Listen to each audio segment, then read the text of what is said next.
As a government shutdown takes effect, the fate of America's iconic national parks has once again become uncertain.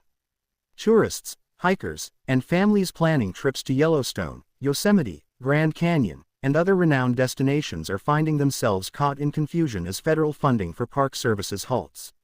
The closure impacts not only the millions of visitors who seek nature and history but also local economies that rely heavily on park-related tourism. The U.S. National Park Service, which manages more than 400 sites across the country, depends on federal funding for staff, maintenance, and visitor services. With the shutdown, most rangers, guides, and employees are furloughed, leaving parks technically open but largely unstaffed. While gates to many outdoor areas remain unlocked, amenities such as visitor centers, restrooms, and safety patrols are no longer available.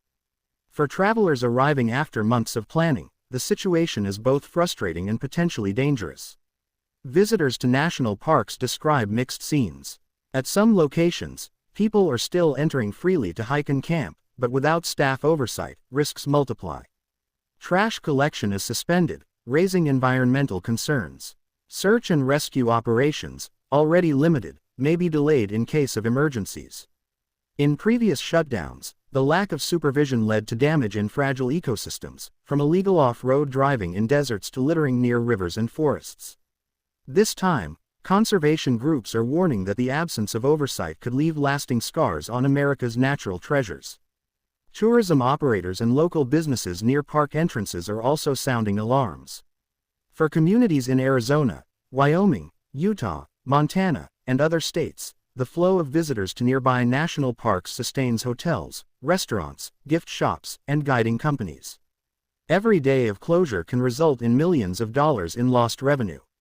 In gateway towns near the Grand Canyon, for example, hotel cancellations have already started piling up, with tourists uncertain whether their planned visits are worth the risk of closed trails or limited access. International tourists are particularly affected. Many visitors from abroad build U.S. national parks into once-in-a-lifetime itineraries, booking months in advance.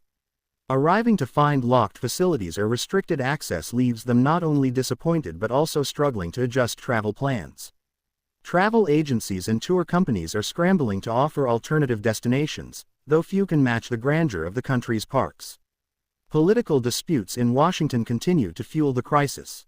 Shutdowns occur when Congress fails to pass funding bills to keep federal agencies running, and national parks often become a visible casualty. For lawmakers, the closure is a bargaining chip in budget negotiations. For families on vacation, it is an unwelcome disruption. Advocacy groups argue that parks should be designated as essential services to prevent them from being used as leverage in political battles. State governments in some areas are considering stepping in. In previous shutdowns, states such as Arizona and Utah paid out of their own budgets to keep iconic parks like Grand Canyon and Zion open, recognizing the economic lifeline they represent. However, not all states have the financial ability or political will to do so again. Decisions in the coming days will determine whether some parks remain accessible under state management or shutter entirely until federal funding resumes. For now, visitors remain in limbo. Some choose to continue their trips despite uncertainty, hiking trails with no guides or facilities.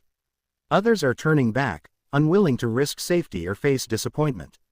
The sense of unpredictability is the defining feature of this shutdown, leaving America's natural wonders caught in the crossfire of political gridlock. What is clear is that national parks, symbols of America's heritage and natural beauty, bear a heavy price each time the government shuts down. Until a budget agreement is reached, travelers will continue to face confusion, communities will endure economic loss, and the environment itself may suffer from neglect.